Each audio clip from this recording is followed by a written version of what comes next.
Ngayong gabi, Mayroon ka bang sakit at gusto mong gumaling pero wala kang pera? Maraming in-advise yung albularyo, pahid-pahid na kung ano-ano, langis, dahon, kandila. mayroon ka bang anak na biktima ng pambubuli? I have bad days din po. Na-hurt din po ako. And nagko-question po ako na kung bakit naiiba ako. Lulong ka ba sa online games? Hanggang sa dumadating sa time, di na ako pumapasok minsan. Sundan ang kanilang kwento sa Paano Ba Magbago? Tampok sa The 700 Club Asia. Susunod na.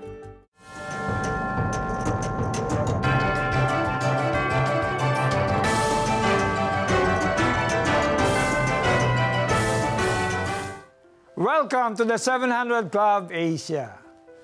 Hello, Sonja. Happy New Brother Year. Alex, Happy New Year. Sonja, nang makilala mo ang Panginoon, ano ba ang naging sa'yo, yung drastic change na nangyari sa buhay mo?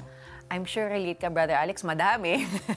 Diba, ganyan si Lord. Pero I guess yung pinakaunang inayos ng Panginoon sa akin, kasi lumaki po akong very insecure kasi bullied po ako growing up mula pagkabata. So very insecure. Parang hindi naman halata. Hindi na halata kasi nga na bago-bago na ng Panginoon, diba? But it was nung nagkaroon ako ng understanding kung sino ang Panginoon at ano ang identity ko sa Panginoon, I started having confidence, not in myself, but of course in who God is. And I was able to, alam mo yung, started to walk with my held head high, knowing that I'm a child of God. Ikaw, Brother Alex?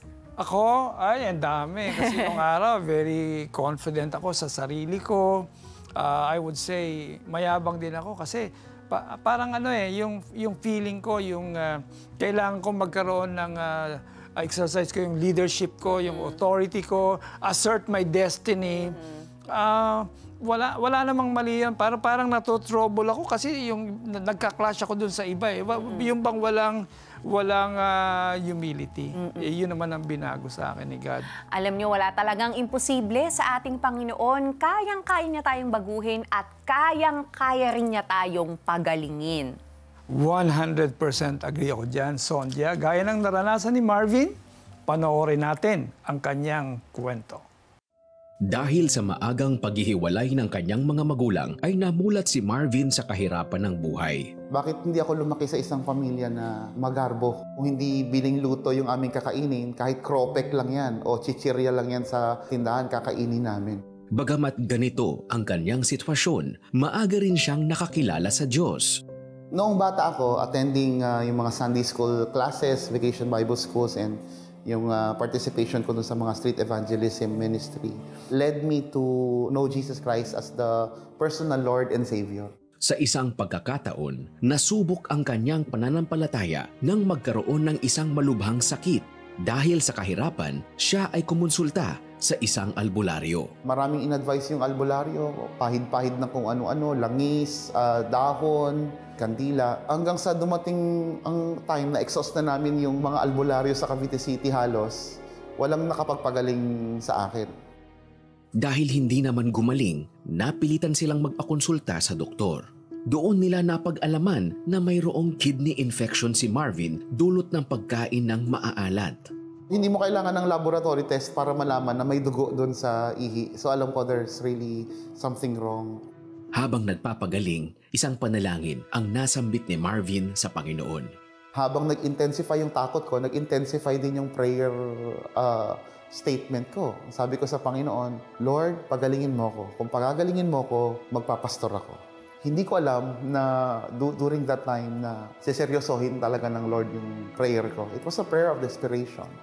Kinabukasan, isang magandang balita ang narinig ni Marvin mula sa doktor. Kasi nung gabi, isa ito sa pinakamalalang pasyente ko. Pero ngayon, sabi niya, clear na siya of everything. At ang sabi niya pa sa nanay ko, yung ganitong klase ng sakit, hindi siya gumagaling biglaan. So the doctor was left surprised by that miracle. Sa himalang natanggap, nang makapagtapos ng high school, ay biglang nagkaroon ng agam-agam si Marvin kung ipagpapatuloy ang pag-aaral sa Bible School. Kung kaya't tumawag siya sa CBN Asia Prayer Center. Hindi ko makakalimutan na binato niya sa akin na advice is, pwede mong masunod yung gusto mo, pero gaano ka nakakasiguro na magkakaroon ng kabuluhan ang buhay mo sa labas ng kalooban ng Panginoon. Dinala ko ng Lord sa Deuteronomy 21-23. Ang sabi roon, you make a vow to the Lord, do not be slow to pay it or you will be guilty of sin. It was very clear na meron akong kailangang tuparin. Buong pusong sinunod ni Marvin ang panawagan ng Diyos bilang isang full-time pastor matapos mag-graduate sa seminaryo. Sa kabila ng tinatamasang tagumpay, may isang kaisipang nabuo sa kanyang pagkatao. At first, ang saya-saya ko that I was able to fulfill my vow to the Lord. Pero habang naglilingkod ako, doon ko nakita na ang liit pa rin ang tingin ko sa paglilingkod somehow. Parang ang tingin ko, pinili ako ng Diyos dahil kailangan niya ako. Hindi nagtagal, nabiyayaan din si Marvin ng sariling asawa. Nang mabuntis ang misis, Nagtampo po ako kay Lord kasi ang feeling ko iniwanan niya ako sa ere. Lord, kala ko ba God will provide, ano mangyayari, and then nakita ko na lang yung sarili ko na nag-a-apply sa mga call center sa Pilipinas. sinubukan ni Marvin na mag-apply bilang isang call center agent upang tulungan ang pamilya.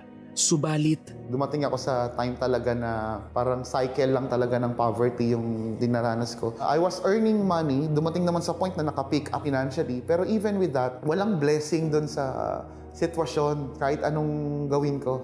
sa isang pagkakataon, nagulat siya nang maranasan niya muli ang dating sakit. Nag-pray ako, Lord, sorry, bigyan mo lang konting time. Sabi ko, I'll go back to pastoring. Nang gumaling, pinagpatuloy ni Marvin ang paglilingkod sa Panginoon. At doon ko rin natutunan na miserable ang buhay ko kung hindi ko siya susundin. Bumalik sa akin at pinaunawa sa akin ng Panginoon that I was created for a purpose. It's always good to be reminded na walang anumang pangyayari sa buhay mo na hindi saklaw ng pamamahala ng makapangyarihang Diyos. Grabe makikita natin sa case ni Marvin, no, ang calling sa kanya ni Lord mag-serve in full-time ministry as a pastor. Pero whether kinol ka ni God as a pastor or not, lahat tayo may calling, lahat tayo may purpose sa buhay. And the only way for us to find out ano ang purpose natin sa buhay is kung kilala natin ang Panginoon. And He will be the one to enable us to live in the life that He wants us to live. Gaano ba sa'yo, kapatid, ka-importante ang presensya ng Diyos? Ang sabi ng Bible, without God, we are nothing. So, kung ano man ang pinagdadaanan mo, yan ay tawag ng Diyos sa iyo. Kinakalabit ka ng Diyos. At kapag nakita mo na ang Diyos ang kasagutan sa lahat ng iyong buhay, seek Him. Minsan nangyayari yung mga bagay na yan para mawala yung atensyon mo doon sa pinupurso mo And then, naalala mo si God. At pag naalala mo si God, He will reveal Himself to you. Kapatid, ano man ang sitwasyon mo sa buhay, nangungusap sa iyo ang God. Ang sabi ng Diyos, this time when I call on you, do not harden your hearts. Huwag mong patigasin ang puso mo. Kailangan mo si God. Siya ang kasagutan sa lahat ng mga pangarap mo sa buhay, sa lahat ng hangarin mo. Because when you seek God, you are seeking your own happiness. Sumabay ka sa akin sa panalangin. Father God, salamat po, Lord, sa pagkatunay nga na nariyan ka. Patawarin niyo ako sapagkat mas madalas nakakalimutan ko kayo.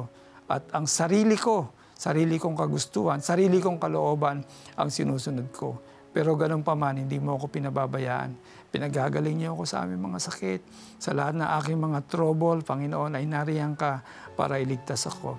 Kaya Lord, na-realize ko, Panginoon, kailangan kong isuko ang buhay ko sa iyo. Sapagkat Lord, kung magpapatuloy ako sa aking ginagawa ngayon, Lord, mapapahamak po ako. So Lord, patawarin niyo ako sa lahat ng aking kasalanan. Tinatanggap ko, Panginoon, na ikaw ang kailangan ko sa buhay ko. Pumasok ka, O Diyos, sa aking puso upang ikaw nang maghari sa aking buhay mula ngayon. I accept you as my personal Lord and Savior. Salamat po, Lord God. Kayo po ang magmaneho sa aking buhay. Sa pangalan ni Jesus. Amen. Panginoong Jesus, natanggap ko po kayo na aking Panginoon at tagapagligtas. Sumabay ka ba sa panalangin upang tanggapin si Jesus? Narito ang CBN Asia Prayer Center para sa iyo 24/7 upang tulungan kang magsimula ng panibagong buhay na punong-puno ng pag-asa, kapayapaan at tagumpay. Just text YES, your name and location o mag-chat sa The 700 Club Asia Facebook Messenger. Dati po parang napapatanong ako na kung si Lord sobrang wise niya and sabi nila He is good and lahat ng ginagawa niya is perfect. Inisip ko rin po na bakit parang sa akin may kulang po. Sa murang edad ni Marian, ay napag-alaman na meron siyang speech and physical disability nung siya ay pinanganak. Napapansin po ni nanay na hindi po ako gumapang. Tapos matagal din po ako bago nakalakad. Pina-therapy rin po ako. Pero ang nirecommend lang po doon is dapat hayaan lang raw po akong maglaro. Yung parang normal na bata po. Habang siya'y nag-aaral, nakukutya si Marian ng kanyang mga kamag-aral. I have bad days din po na parang na-hurt din po ako and nagko-question po ako na kung bakit naiiba ako, kung bakit hindi pwede. Kahit naiiba po ako, I make sure na kasali ako sa mga activities. Every time may chance po. Sinasabi rin ng mga teacher ko na okay ka magsulat. Minsan ay naimbitahan si Marian sa isang worship service. Ang galing po kasi parang inuunti-unti na rin pala po ako ni Lord na i-reveal yung sarili niya sa akin. Sa kabila ng kanyang kalagayan, nagsumikap si Marian sa kanyang pag-aaral. Sa kolehiyo, kumuha siya ng kursong Business Administration. Sa isang pagtitipon, tinanggap niya si Jesus bilang Diyos at sariling tagapagligtas. At doon nagbago ang kanyang pananaw tungkol sa kanyang kondisyon. Sabi po ni Jesus doon, it is so that the works of God might be displayed in Him. So sobrang powerful po nun for me kasi parang di ko pa na-realize na si Lord, He is so sovereign na kaya niyang gamitin kahit yung mga bagay na ayaw natin. Nakapagtapos si Marian sa kolehiyo at nagtrabaho sa isang BPO company. Dala ang bagong pag-asa at purpose na natuklasan ni Marian kay Jesus, nasimulan niya ang blog na She Writes for Jesus. Naging goal ko na po na gamitin siya to encourage people to share the gospel. And isa po sa goal ko is ma-encourage din silang magbasa ng Bible kasi din ko rin po na-encounter si Lord. Kung ako kayang gamitin ni Lord, what more pa sila? Sa kasalukuyan, masayang naglilingkod si Marian bilang usher sa isang local church. At dala-dala niya ang isang mahalagang aral na natutunan mula sa Diyos. Si Lord po kasi yung Lord na pag binigay natin sa Kanya yung broken pieces, He will able to make something good out of it. Sobrang galing niya pong creator. I am Marian. I am fearfully and wonderfully made by Jesus. Wow, I'm so blessed with Marian. Alam mo, may slowness yung speech niya, no? But the way she thinks, profound, malalim siya. No, naunawaan niya yung mga bagay-bagay na mga hindi gets ng karamihan sa kanyang edad. Yes, I agree. There's so much wisdom in Marian. Makikita naman natin, mapapakinggan natin. Eh, nakakatuwa kasi sometimes what we feel like is our weakness, it's the very thing that God wants to use in us so that His name may be glorified, kagaya ng nangyari sa buhay ni Marian. Oh, yung hawak-hawak niya ng verse so that Jesus will be displayed, di ba? Yes. In her life. That's powerful. Kung may dala-dala pa kayong kabigatan sa buhay, pwede kayong sumangguni sa ating mga trained prayer counselors. Narito po sila para ipagdasal kayo at magbigay ng payo na hango sa salita ng Diyos. Ang aming hotline ay 8737-0700 o pwede ring makipag-chat sa Facebook Messenger ng The 700 Club Asia. Samantala, mahilig ka ba sa kape? Of course, ako mahilig po ako. Kayo, ano ba mga benefits nito sa ating katawan? So malalaman natin ngayon kasi maraming school of thoughts. Yung isa, bawal ang kape. Yung kape naman daw ay parang bitamina. Alamin natin. Yes, ako mahilig din ako sa kape, di ba? Ito pa, paano naman kaya natakasan ni Amado ang online games at iba't iba pang bisyo? Alamin ang lahat ng iyan sa ating pagbabalik. Stay with us, don't touch the channel.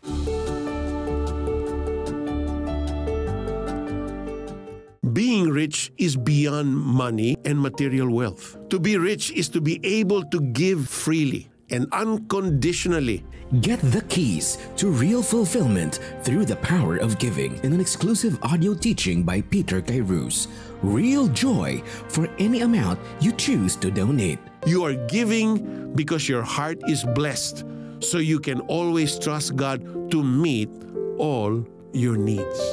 Be a CBN Asia partner today.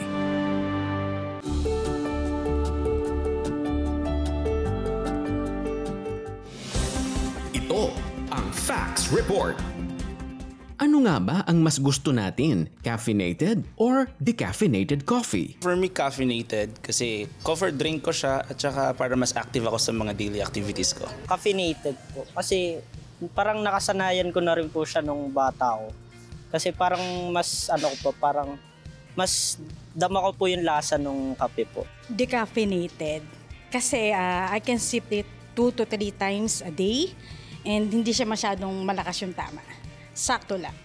Caffeinated na po yung iniinom ko and it gives me energy po kapag gagawa ng schoolwork. Caffeinated po for extra energy sa work.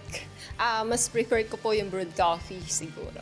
Caffeinated o decaffeinated, mainit man o malamig, likas sa ating mga Pinoy ang pag-inom ng kape. Bakit nga ba? Kilalanin natin si Iza May Carlos, isang coffee expert, at si Dr. Jacqueline Burgos, isang nutrition specialist. Hi, I'm Iza May Carlos, founder and owner of Caldi Cafe. Karamihan sa atin, parang pagising mo, ang hinahanap mo na agad kape. And once we take coffee, parang doon na tayo magpa-function. So I think because it's very much cultural, coffee is very much available in our country. We are a country that values pakikisama. So kailangan laging fired up. Ano nga ba ang common myths o maling akala tungkol sa coffee? Coffee causes insomnia. Most of these people would drink coffee on their bedtime. So, syempre, magigising ka talaga. Siguro, sabi nila, it can cause dehydration kasi daw, diuretic daw siya. So, not necessarily, actually, you can also rehydrate. Sabi nila, coffee daw is addictive. I'd rather use the word dependence. Pero say dependence, parang feeling mo, hindi ka makakatrabaho kapag walang kape. Pag nag-take ka ng coffee, okay, kompleto na yung tulog ko, which is hindi, di ba? Parang mas okay pa din yung may enough sleep ka kahit pa nag-take ka ng coffee. Akala na once na madami kang tinatake na coffee na hindi ka nalalaki, ganun. Ano ang benefits ng pag-inom ng coffee? It is known for its ability to fight fatigue. And coffee is one of the most effective marker of the levels of antioxidants in the body. It can lower the risk of cognitive decline. So nakaka-sharpen din siya ng ating pag-iisip. Heto ang ilang tips tungkol sa pag-inom ng coffee. Siguro daily basis, 2 to 3 cups of black coffee. Pero siguro kapag yung mga flavored coffees, kahit maximum mo na yung 2. Kung gusto mo malesen yung caffeine take mo, pwede mo siyang ipa-half shot. Sa studies, ang limit talaga is 400 milligrams of coffee. That's around 4 cups. Still acceptable. Ayon sa kanilang recommendation, mas mainam pa din uminom ng caffeinated coffee. I'll go pa din sa caffeinated coffee. Kasi ang decaf, may mga chemical na ginamit sa ma-decaffeinate yung coffee. In the perspective of nutrition, we believe that the closer to nature, the better. The less processing, the better. Ayon kina Iza at Dr. Jacqueline, bagamat ang kape ay nagbibigay lakas at gising sa ating katawan, mabuti pa rin na tayo'y kumapit at magpahinga sa presensya ng Panginoong Hesus. Our first and last resort is Jesus. We need not to be restless. We need not to be anxious.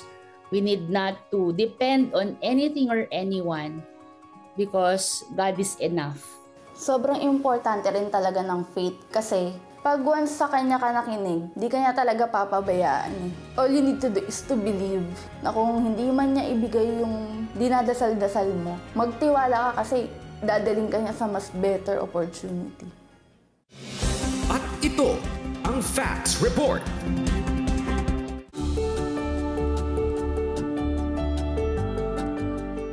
Magdodonate ako sa CBN Asia. Oo, bait naman. Sige. Type mo cbnasia.org/give.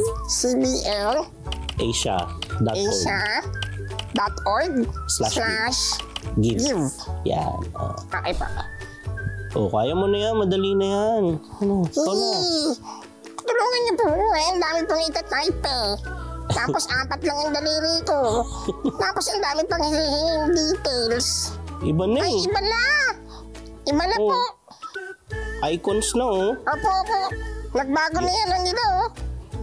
Kaya ko na po to. Oh, sige. Excuse me to. Ako na po dito.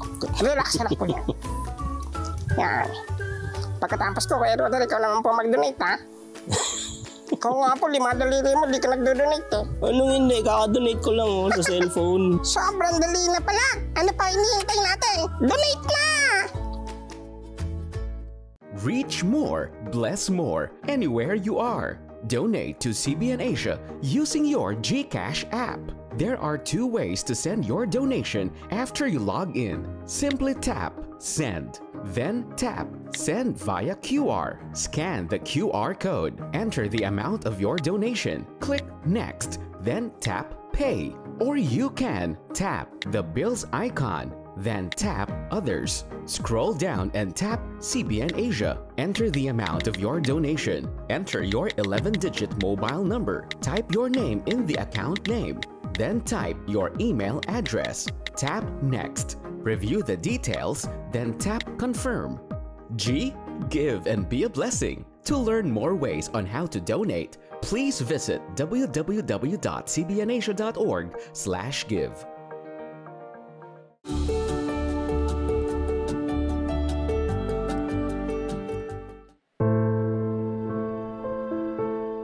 Sa murang edad ni Amado, siya ay naging biktima ng nakapanlulumong sitwasyon.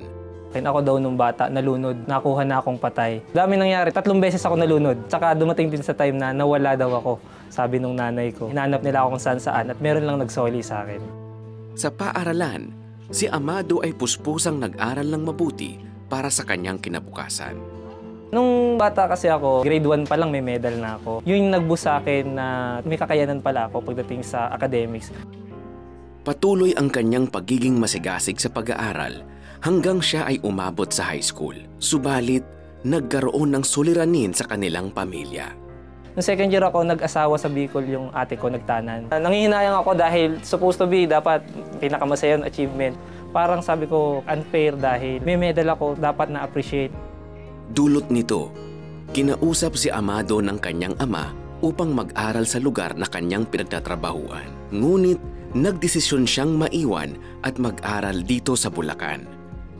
Yun yung time na nagsimula talaga ako mag-independent at nakahiwalay na sa magulang ko. Nandito ako sa bahay namin pero ako lang yung nakatira.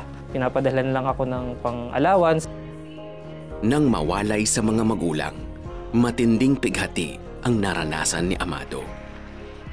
Kaya lang, nakakalungkot doon. Yun yung time na hindi rin magulang ko ang nagbibigay sa akin, nagsabit sa akin, dapat sila. Doon ako nagkakaroon ng sama ng loob sa mga kapatid ko dahil 6 kami magkakapatid, pinag-aral silang lahat. Habang pinag-aaral, nagsipag-asawa. Nang makatapos ng high school, si Amado ay nagmakaawa sa kanyang ama upang siya ay pag-aralin sa kolehiyo. Dahil daw, mag-aasawa rin daw ako. Iniyakan ko tatay ko on that time na sabi ko, tay, gusto ko pong mag-aral. Pero hindi ko nakuha yung loob ng tatay ko. In short, di ako nakapag-aral ng college. Na-stop ako ng 1 year.